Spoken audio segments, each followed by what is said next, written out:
Hey guys, I'm Jarrod Grove. I'm the brand manager for Wheeler. Today we're going to build a AR-15 that we're going to take on our company Prairie Dog trip in a month. This is our first video that we're filming in our new studio. We're excited to start doing some more content like this. We're going to go over all the tools, the build, loading ammunition for it, and we'll show you how it works out in the end, guys, so follow along. We'll start building our upper receiver by lapping the front face of it.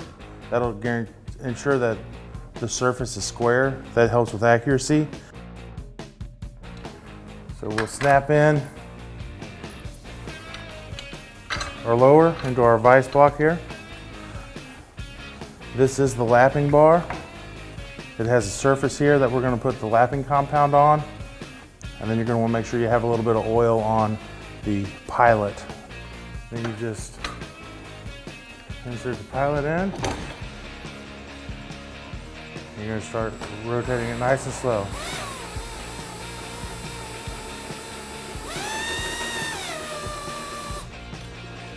You can check it.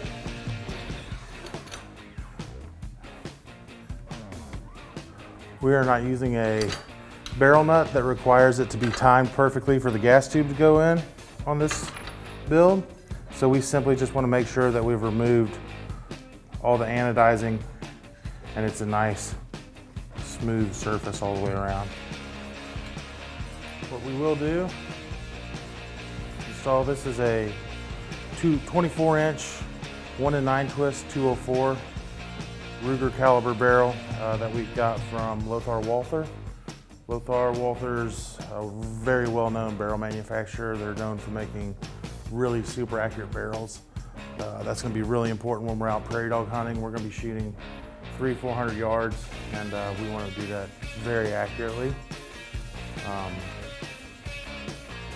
First thing we'll do, we'll take our upper here. We have our upper receiver action rod, and that's going to hold the barrel in place while we torque our barrel nut down. We'll go ahead and tighten that into our vise. It simply locks back here. It'll actually hold on to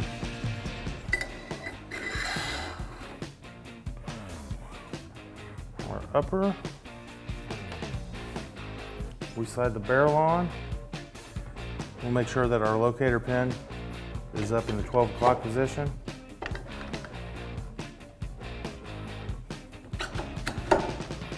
Slide that on. We'll lock it in. And the barrel's now locked in. Not going to go anywhere.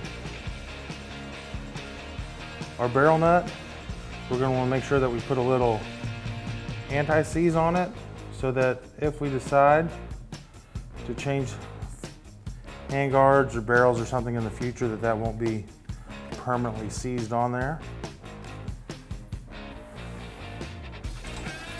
Simply slide this over from the muzzle end and tighten that down. Some barrel nuts will use a armorer's wrench like this. Other ones like this one actually use just a standard size wrench. The armorer's wrench does have the torque spec on the back. We're going to put this on anywhere from 40 to 80 foot-pounds. So we're going to tighten this down.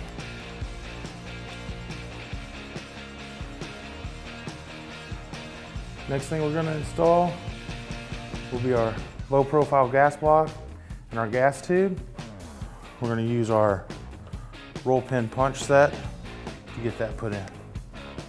For the gas tube and gas block, there's a couple tricks to doing these. On the gas tube, there's a hole in the bottom that we're going to have to make sure that we get lined up, that the gas is going to actually come out of the barrel and down the tube.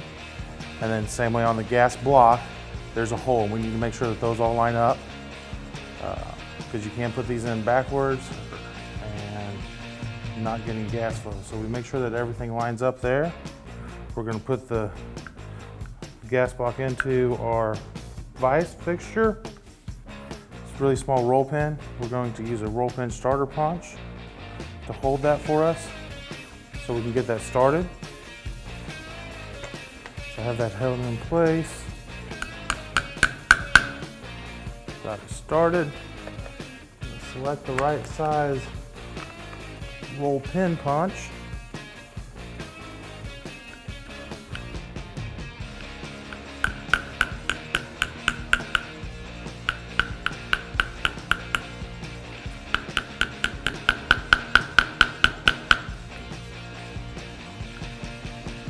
So we drive that roll pin in.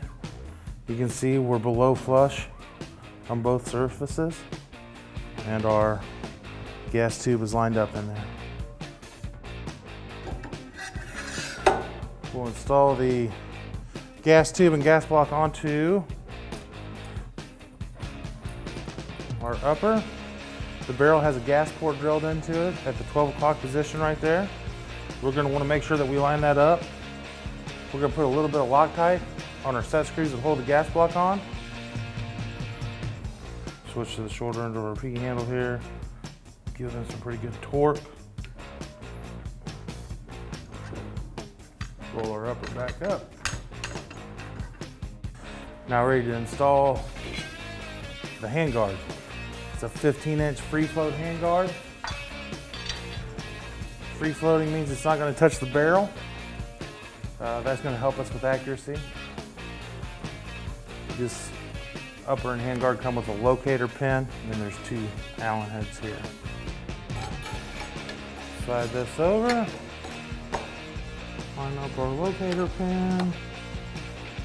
Again, we're going to go with a little bit of Loctite on these screws. Finish torquing those down. This handguard with the alignment screw, make sure that our rail and everything is perfectly in line, so our continuous top rail has good alignment there. We now take our upper off of the action device, and we can put in our lightweight bolt carrier group and our charging handle. First thing we're going to do is take our charging handle and slide that into the upper receiver. That goes in first. You leave it part of the way out. Make sure the bolt on our bolt carrier is all the way forward. 204 Ruger just uses a standard 223 bolt, so there's nothing special there. This is a lightweight bolt carrier group. You can see it has a lot of weight taken out of it. We use that because the 204 generates a little bit less gas than the 223 that the AR-15 was designed around, or the 5.56. So the lightweight bolt carrier should help with cycling.